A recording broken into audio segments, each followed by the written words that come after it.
Well, I am actually in the process of hopefully next week I will have my 1-bedroom, 1-bath apartment that the manager has been saving for almost 70 days. Feeding all of this, taking them down to the ground, and they would never come back. It's not safe, folks. Don't come down here and get that meal. What do you think California is? A place of sunshine sea, the American dream. Then imagine streets filled with hundreds of tents, the smell of smoke, and the sound of police sirens on the breath of people with nowhere else to go. This is not an isolated incident. It is widespread, and every hidden corner hides something startling. You have heard of temporary camps, but you have never seen anything like this. What is happening is not the story of one city. This is a piece of the truth that no one wants to face. Are you ready to look at it?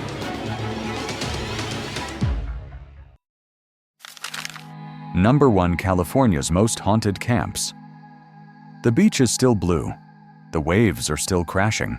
People are still taking pictures, still rollerblading, still buying coconut water from street carts. But just turn the camera angle a little right. On Venice Beach, a different scene appears.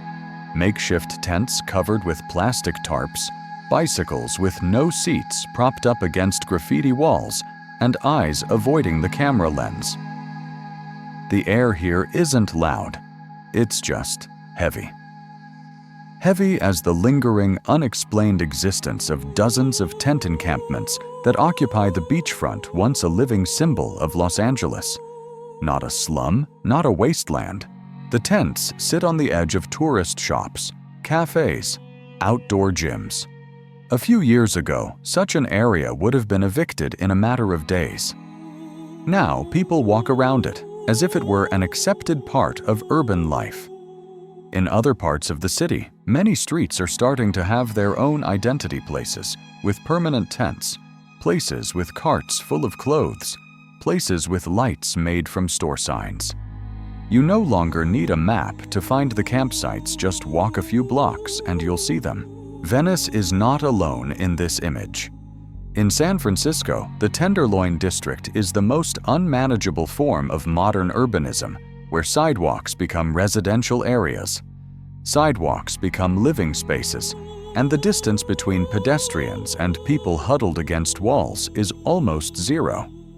The Tenderloin hides nothing. Everything is laid bare, the personal lives and the landscape. What is remarkable is not what is happening, but that it has been going on for years.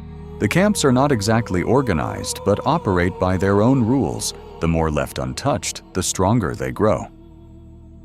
To the south, San Diego's riverbed neighborhood is less bustling than the other two, but it's quietly expanding in its own way. Tents line the riverbanks hidden under trees and overpasses. It was once a walking trail, then a makeshift shelter, and finally an informal settlement of a few hundred people. There was no shouting, no banners, just a presence that lasted for years. It rained, the rivers rose, many people left only to return a few days later. They had few other places to choose from. And the government in many cases had few viable options to offer either. The consequences are not just visual. Each camp carries with it its own small ecosystem of health, sanitation, security, and even community psychology.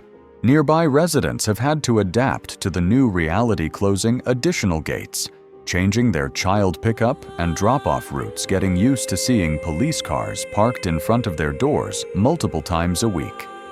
Tourists passing through have left little verbal feedback. They often remain silent, change their schedules, or quietly record clips and post them as silent notes. Many of the videos go viral, not because they are sensational, but because they are so contrary to what people had imagined California to be. What makes these camps haunting is not their size, but their location. They are not in the middle of nowhere. They are wedged between popular destinations like cracks that cannot be concealed with makeup. And once they are in the center, they force people to pay attention. Some turn away, some argue, some silently observe. but the number of people who can ignore them is getting smaller. What keeps these encampments not only alive, but rooted in the heart of America's wealthiest cities? It's not the people in the tents, it's the structure that keeps them from escaping. To understand that, we need to take a step back and look at the foundations that create this situation. Because no one lives like this without a reason. And no reason is so simple that it takes just a few sentences to explain. Number 2. Landscape generation system. From a distance, it's easy to imagine homeless encampments as a direct result of poverty or addiction. But in California, the roots of the problem lie deep in urban structures and decades-old housing policies. The median rent for a one-bedroom apartment in Los Angeles in 2025 is expected to hover around $2,500 a month. In San Francisco, that number is even higher. Even on minimum wage, full-time workers will struggle to make ends meet without sharing a home with multiple people or commuting hours from the suburbs. For those who lose their jobs or have only a temporary source of income, they don't freefall, they literally crash to the curb. Paradoxically, California has one of the strongest systems of tenant protections in the country. But the tight regulations have also forced many landlords to withdraw from the affordable rental market. With fewer rental properties, prices have risen. And as more people are pushed out of the market, the gap between near poverty and homelessness has narrowed. Additionally, policies to enforce homeless encampments cannot be applied simply. A 2018 ruling by the 9th U.S. Circuit Court, Martin v. City of Boise, established a key principle: governments cannot clear or penalize homeless people without providing adequate alternative housing. That leaves cities caught between public pressure and legal constraints. They cannot simply remove encampments without facing lawsuits and pushback from civil rights groups. In San Diego, the city introduced a safe sleeping model, providing legal tent sites with better control security and sanitation. But the number is limited, while the demand far exceeds it. In Los Angeles, the Inside Safe program moves homeless people from the streets into hotels or temporary housing. Many do leave, but many return. Why temporary housing does not mean stability, and not everyone has access to long-term support. Each program, each campaign carries the expectation that it will be the first step to a sustainable solution. But if you look closely, most of them have one thing in common: they try to deal with the current situation rather than prevent it from happening at the root. It's worth noting that the wave of homelessness is not a short-term shock. It has been brewing since the 2008 financial crisis has spread through the COVID-19 pandemic and is now continuing in the post-crisis inflationary era. Every year, tens of thousands of people slip through the support net. Once they lose their homes, they face a maelstrom of paperwork, background checks, and credit inquiries, barriers that keep them from getting back on their feet even after they've regained their jobs. Amid all this, one thing is clear: housing policy and welfare have not kept pace with the changing market. California has a huge budget, but the process of translating that budget into action is often plagued by bureaucracy, citizen opposition, and a lack of coordination between the state and local levels. Every shack you see on the street is not just a story of one person. It is the end product of dozens of bottlenecks, from housing prices to rental procedures, to enforcement laws, to budgets, to social attitudes. At some point, the system is no longer flexible enough to fix every single problem. It needs to be rethought from the ground up that housing is not just an economic choice, but the foundation for a functioning community. From here, when turning the inside of the camps, it becomes clearer. People are not just living temporarily, they are existing in a miniature society with rules, order, and even conflicts within that community. Number 3. Unwritten rules and private pace of life. The tents on the outside are only the surface. It's the structure inside that makes people stop. Within a few square meters of tarps, people have created a hierarchy, even a kind of community. Each cluster of tents may be associated with an informal leader, someone who keeps information, shares supplies, or mediates disputes. There are no written rules, but there are conventions. Those who arrive first have better seats. Those who maintain good relationships with charities are often considered valuable in the camp. Some campsites in Venice Beach and the Tenderloin are divided into quiet zones and active zones in a self-organized fashion. In riverside areas like the San Diego riverbed, the symbiotic pattern among small groups is more evident. They share food tools, even temporary power lines from nearby utility boxes. Everything is by agreement. No paperwork, no guarantees, but not entirely disorganized. The trouble begins when resources are scarce. Places of support, water distribution points, food distribution points, or mobile health clinics become focal points. These tend to grow quickly, become crowded, and then become complex. When the numbers exceed what any verbal agreement can manage, conflict arises. Tensions often cannot be resolved by mediation. That's when the risks escalate. Drugs are not a highlight, but they are almost inseparable from the rhythm of life in the camp. Fentanyl is cheap, easy to get, and fast-acting. Some use it to endure the cold, others to forget hunger. With high doses, time passes more quickly. And for many living in precarious conditions, making time pass more quickly is sometimes the only goal of the day. There are free medical supplies, including gloves, clean needles, and emergency resuscitation drugs distributed at points. But this system also creates a paradox. The more emergency aid is provided, the more crowded the camp becomes as it attracts people from elsewhere. That pushes things to the limits of control. People who have been living in small camps are forced to adapt to the new changes or leave. In some places, the government has installed cameras, increased patrols, and set up mobile medical stations. But this only works for a short time. The system is like a balloon. It collapses in one place and swells in another. Mobile camps are a reality. In many cities, one camp is cleared this morning, but the next afternoon it pops up a few blocks away. Some keep their tents clean, fold their clothes neatly in their bags, and line up their belongings as if they were still living in a room with 4 walls. They avoid trouble. Don't join noisy groups, stay in touch with distant relatives, and are constantly looking for work. Not everyone here gives up. Some wait quietly for opportunity, a steady job, a place that doesn't require a deposit, a place that doesn't ask too much about their past. But such opportunities are not available, and not everyone is quick to grab them when they pass by. Put yourself in that shoes for a moment. Imagine living among hundreds of strangers, having to fend for yourself every day, but still keeping the habit of making your bed in the morning. It's not just about survival. It's about reminding yourself that you still have something to hold on to. So every time a camp is cleared, the question is no longer where the tents go. It is how the society within it, whether temporary or spontaneous, will be transformed. And who will bear the consequences as the cycle continues?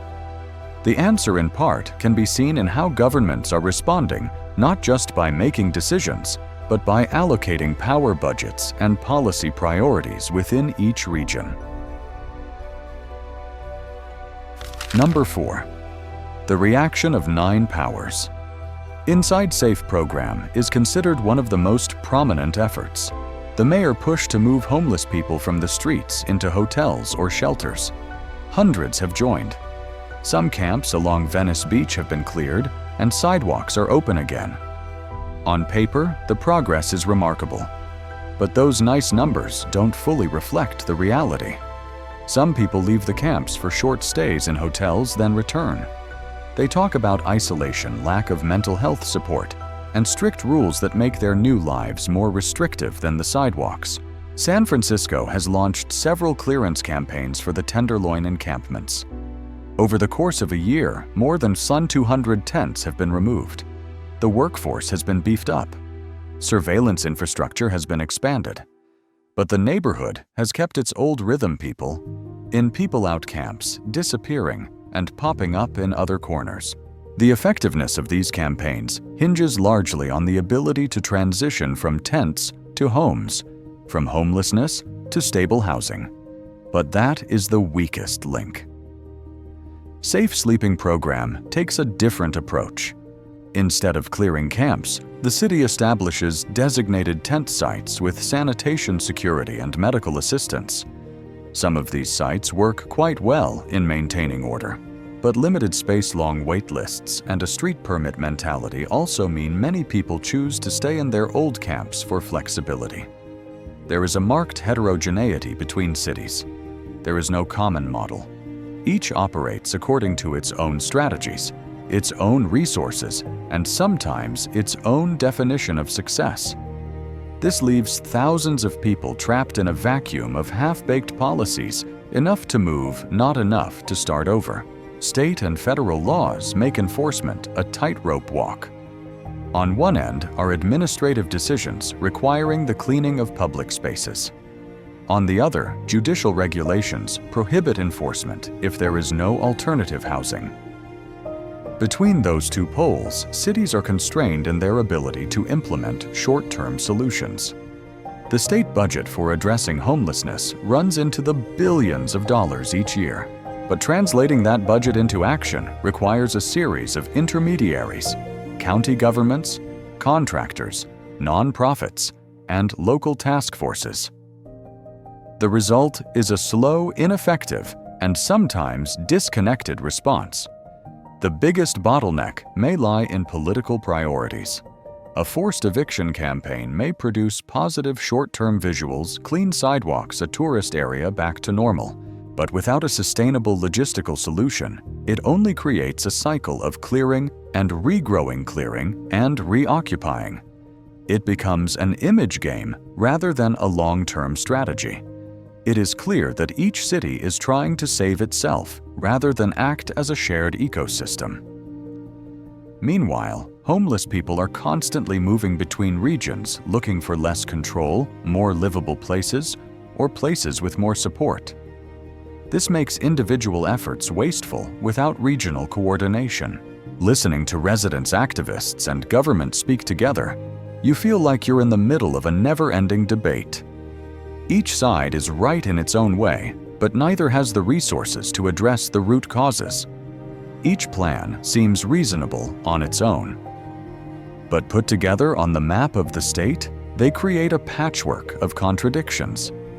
To look at how the government deals with this is to see a struggle between action and restraint. And in the middle, there are the people who live in tents, not because they want to, but because the system has never been seamless enough to get them out of there once and for all. The disruption to policy is not just disruptive. It is also having consequences for those who live nearby, with residential and commercial areas increasingly affected by the lingering presence of camps that cannot be cleared nor preserved. Those reluctant neighbors are feeling the impact every day. Number 5. The unwilling neighbor living next to a homeless camp is not something anyone prepares for. It happens slowly, but surely. Tents spring up, then take hold, then activities become part of the landscape. In neighborhoods near Venice Beach or the Tenderloin, it's not uncommon to walk out your front door and find strangers sleeping next to your fence. Many homeowners install their own floodlights, cameras, or makeshift fences. Some coffee shops have posted signs on their windows asking people not to gather in their driveways. They're not doing this to drive anyone away. They're just trying to preserve the way of life that existed before the area became a border between two worlds. The air around the old camp is always ominous. Late-night commuters often take a detour, even if it takes a few extra minutes. Nearby schools hold parent-teacher conferences with a single theme: student safety on the road.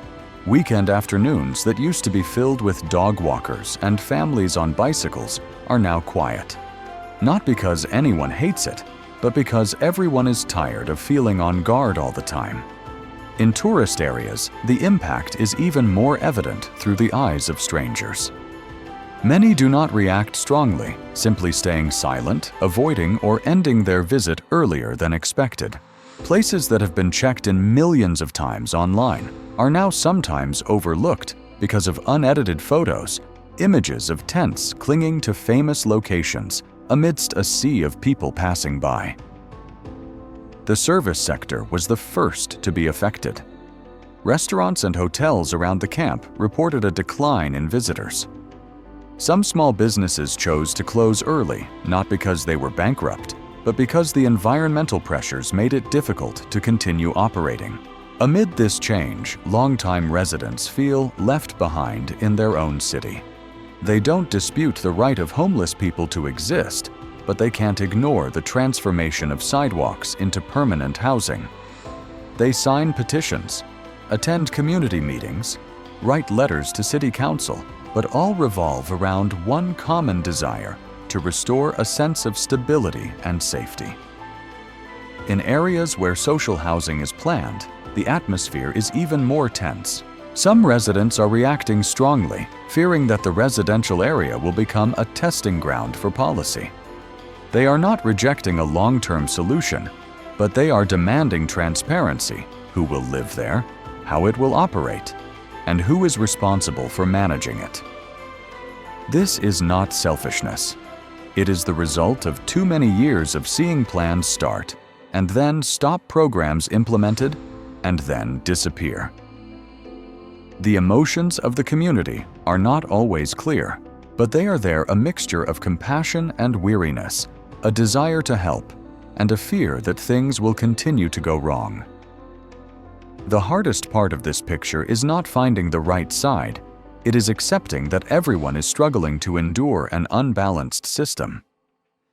People in the camps are looking for a place to survive. People living next to the camps are looking for a way to keep the rest of their lives untouched. The line between the two sides is razor thin, and in many neighborhoods it's not on the map. It's right between two adjacent walls. Number 6. Broken dreams. Every city has its icon. For California, that image used to be the bustling Venice Beach, the sun-dappled streets, and the photogenic San Francisco street corners. But what's happening on the sidewalks, in the alleys, and in front of tourist attractions is changing that quietly, steadily, and without permission. Tourism relies not only on beautiful scenery, but also on a sense of security and comfort. When that feeling is gone, any marketing campaign becomes weak. A Welcome to California sign is not enough if behind it are fences around public parks and streets closed to traffic because of the inability to control temporary residents. Travelers are cutting back on itineraries. Tour operators are skipping areas that used to be major destinations. Bookings are changing not just because of price, but because of whispers on travel forums where personal warnings often spread faster than official news. Many people come to California to find inspiration in art, in street culture, in the once proud freedom atmosphere. But inspiration becomes more elusive when you have to constantly avoid a reality that is not easily filtered from the frame. It's not just the tourism industry that's affected it. It's eroding part of what California has been building for decades: a place to live, to start a business, to dream. When iconic street corners are overrun with tents, and the narrative is less about innovation than about survival, the belief in the dream fades. There is no single moment that marks the change. It happens every day, every time a guest cancels, every time a photographer quietly changes direction, every time a road is closed for an unexpected reason. These little details add up to a trend, and then a new reality. What was once considered a dream destination is slowly becoming a place that makes people think twice before setting foot in it. And once the image has changed in the public mind, it is difficult to get it back to the way it was before. Not all is lost at once, but the glamour that once covered beaches, boulevards, and art districts now shares space with a different layer of reality, stark solid, and increasingly difficult to retreat behind. At a certain point, silence is no longer an option. Homeless camps go beyond individual stories and become clear signs of a system gone awry. They are no longer isolated incidents, but a network that exists alongside the order the city once prided itself on. Everyone is losing something. Those who live in the camp are losing hope of being accepted back. Those who live next to the camp are losing their familiar sense of security. The government is losing its power as its patchwork solutions fail to stop the crisis from growing. And those who pass through, whether tourists or temporary residents, leave with an unprecedented sense that this place was once iconic and is now caught between two irreconcilable identities. What is most evident is not the sight of tents or the reported numbers.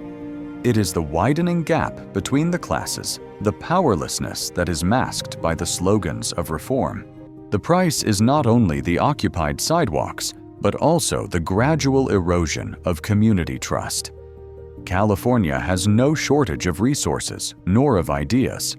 But amid all the parallel schemes, what has been lacking is a coherent strategy that ties them all together into a real direction. A direction that doesn't just clear the camp, but rebuilds the foundation so that homelessness isn't a death sentence for a chance at a new life. Each camp reflects something about how a society faces failure, not because it exists, but because it has lasted so long that no one dares to say, "This is the final frontier." There is no longer room for anyone to stand aside, no longer allowed to be neutral, no longer enough time to wait for things to fix themselves. Every city has its sides that people tend to show off, and its sides that people tend to avoid. But it's the uncomfortable parts that reveal what a city is really dealing with and what it's avoiding. What has been shared is not meant to be judgmental nor to evoke fleeting emotions. It is an honest slice of a reality that is quietly redefining how people live together in urban spaces. This is NVL Travel Documentary, where each destination is not only seen through a beautiful lens, but also illuminated with the naked truth. If you find this journey valuable, please like, share to spread the perspective, leave a comment below, and subscribe to the channel. There are still many stories beyond the tourist map waiting to be told.